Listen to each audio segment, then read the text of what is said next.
میرے بھائیوں عزیزوں، ایک صحابی، دیہاتی صحابی ہمارے نبی حضور اکرم صلی اللہ علیہ وسلم کی خدمت میں حاضر ہوئے اور آ کر کے عرض کرنے لگے، یا رسول اللہ، یا اللہ کے نبی، میرا ایک اونٹ ہے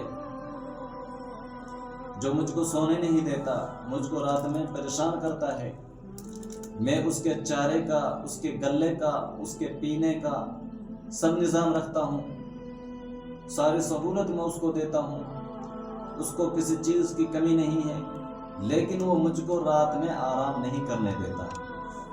وہ مجھ کو سکون نہیں لینے دیتا رات میں۔ تو ہمارے نبی حضور اکرم صلی اللہ علیہ وسلم نے اس صحابی سے کہا کہ آپ کی بات تو سن لی، اب آپ کے اونٹ کی سنتے ہیں، آپ جائیے اور اپنے اونٹ کو لے کر کے آئیے۔ اب وہ صحابی گئے، اپنے اونٹ کو لے کر کے آتے ہیں۔ جب اپنے اونٹ کو لے کر کے آتے ہیں تو وہ اونٹ ہمارے نبی حضور اکرم صلی اللہ علیہ وسلم کی خدمت میں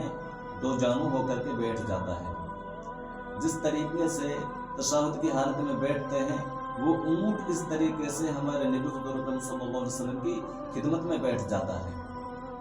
اب ہمارے نبی اس کے قریب جاتے ہیں، اس کے نکیل کو پکڑتے ہیں اور اس کے منہ سے اپنے کان کو لگاتے ہیں، اس کی بات کو سنتے ہیں۔ ہمارے نبی حضور اکرم صلی اللہ علیہ وسلم اس کی بات کو سنتے ہیں، پھر اس کے مالک کی طرف متوجہ ہوتے ہیں اور فرماتے ہیں کہ یہ اونٹ یہ کہہ رہا ہے کہ میرا مالک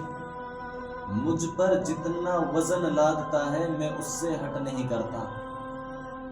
کہ یہ زیادہ ہے، میں اس کو کھینچنے سے پیچھے نہیں ہٹتا، لیکن ساتھ میں یہ کہہ رہے ہیں کہ میں اس کے چارے کا، گلے کا، کھانے پینے کا پورا بندوبست کرتا ہوں، اس کو کسی چیز کی کمی نہیں ہے۔ تو یہ بالکل درست فرما رہے ہیں۔ واقعتاً ایسا ہی ہے کہ میرے مالک میرے چارے کا، میرے گلے کا خیال رکھتے ہیں، مجھ کو بھوکا نہیں مارتے، مجھ کو پیاسا نہیں رکھتے، لیکن میں بھی ان کا ساتھ پورا دیتا ہوں، پورا حق ادا کرتا ہوں اپنی طرف سے۔ میں بھی وزن کو کھینچنے سے، وزن کو اپنے اوپر لادنے سے پیچھے نہیں ہٹتا، پورا حق ادا کرتا ہوں۔ لیکن جو اصل مسئلہ ہے، وہ اصل مسئلہ یہ ہے کہ جب دن میں تھک ہار کر کے ہم شام کو گھر کی طرف لوٹتے ہیں اور شام کے وقت یہ کھانا کھا کر کے لیٹ جاتے ہیں، جب یہ لیٹ جاتے ہیں تو ان کی آنکھ لگ جاتی ہے، نیند آ جاتی ہے، سو جاتے ہیں، اور میں وہاں پر بیٹھا ہوا ہوتا ہوں، بندھا ہوا ہوتا ہوں، تو میں آوازیں نکالتا ہوں اس لیے تاکہ یہ سو گیا، اس نے عشاء کی نماز نہیں پڑھی،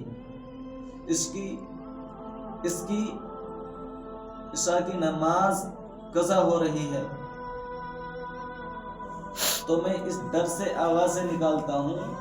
کہ کہیں اس کی عشاء کی نماز قضا ہو جائے اور مجھ سے اس کے بارے میں سوال کیا جائے کہ تو اس کے پاس میں بندھا ہوا تھا، تو نے اس کو عشاء کی نماز کے لیے بیدار کیوں نہیں کیا، تو نے اس کو جگایا کیوں نہیں۔ مجھے یہ ڈر ہے کہ کل قیامت کے دن اگر اس نے مجھ سے سوال کر لیا کہ تو میرے پاس میں بندھا ہوا تھا، تو میرے پاس بیٹھا ہوا تھا، تو نے مجھ کو عشاء کی نماز کے لیے بیدار نہیں کیا، جگایا نہیں، تو کہیں میری پکڑ نہ ہو جائے، اس وجہ سے میں آوازیں نکالتا ہوں۔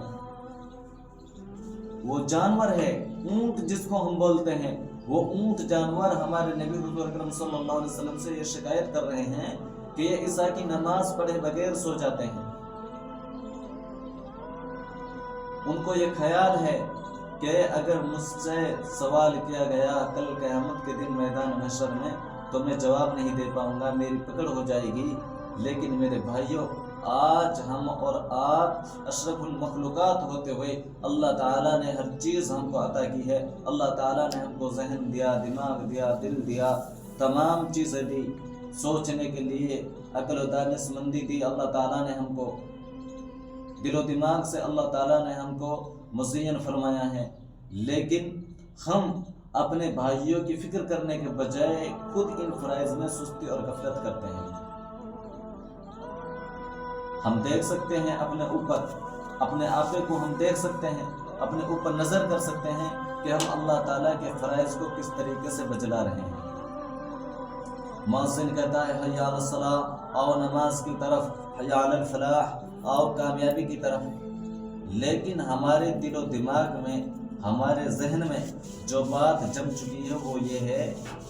کہ ہمارا دماغ، ہمارا دل یہ کہتا ہے کہ حی علی السوق، آؤ بازاروں کی طرف، آؤ بازاروں کی طرف۔ مؤذن بلا رہا ہے مسجد کی طرف، لیکن ہم اذان لگتے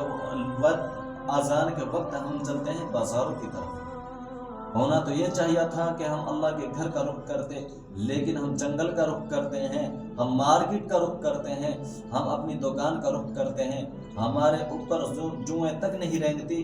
کہ اللہ کا منادی آواز دے رہا ہے، اذان دی جا رہی ہے، ہمیں اللہ کا گھر کا رخ کرنا چاہیے، ہمیں اپنے بھائیوں کو بھی اپنے ساتھ لینا چاہیے، ہمیں ان کی فکر کرنی چاہیے۔ یہ ہمیں سوچنا تھا، یہ ہمیں کرنا تھا، ہمارا اصل کام یہ تھا، لیکن ہم اس کو بالکل بھول گئے، بالکل ہی ہم نے اس کو چھوڑ دیا۔ نہ ہی اپنے بھائیوں کو دعوت دیتے ہیں اور نہ ہی خود عمل کرتے ہیں۔ جب ہم اپنے بھائیوں کی فکر لیں گے، اپنے بھائیوں کو اس کے لیے بلائیں گے، اللہ تعالیٰ کے دین کی طرف اپنے بھائیوں کو جوڑیں گے، تو اللہ تعالیٰ اس کی برکت سے ہمیں زیادہ سے زیادہ اعمال کرنے کی توفیق دیں گے، نیک اعمال کی ہمیں توفیق ملے گی۔ ہمیں اس اونٹ سے کچھ سیکھنا چاہیے جو ہمارے نبی صلی اللہ علیہ وسلم سے اس صحابی کی شکایت کر رہے ہیں۔ کیا ہم اس اونٹ سے بھی بدتر ہیں؟ اور واقعتاً میں یہ سوچتا ہوں، میرا گمان یہ ہے کہ ہم اس اونٹ سے بدتر ہیں، کہ وہ اونٹ جانتا ہے اللہ کے عذاب کو، وہ اونٹ جانتا ہے کہ مجھے میدان محشر میں کل قیامت کے دن جواب دینا ہے اگر مجھ سے سوال ہو گیا تو، لیکن ہم جانتے ہوئے انجان بن رہے ہیں۔ ہر چیز ہمارے سامنے کھول کھول کر بیان کر دی گئی کہ یہ گناہ اس کا ہے، یہ گناہ اس کا ہے، یہ کرو گے تو یہ سزا ہوگی، یہ کرو گے تو یہ سزا ہوگی، اور اگر یہ نہیں کرو گے تو یہ ملے گا، اور یہ کرو گے تو یہ ملے گا۔ لیکن ہم بے پرواہ ہو چکے ہیں، ہم بے پرواہ ہو چکے ہیں، بالکل بے پرواہ ہو چکے ہیں۔ ہم اپنی آخرت کو بالکل بھول چکے ہیں۔ ہم نے یہ سوچ لیا ہے کہ یہ دنیا کی زندگی اصل زندگی ہے، اس دنیا میں ہی ہمیں ہمیشہ ہمیشہ رہنا ہے۔ میرے بھائیوں، یہ دنیا کی زندگی ایک دھوکہ ہے، اور اس دھوکے میں بالکل نہ رہیں، بالکل ہمیں اس دھوکے میں نہیں رہنا چاہیے۔ ہمیں اس دنیا کے ساتھ ساتھ اپنی آخرت کی بھی تیاری اور فکر کرنی چاہیے۔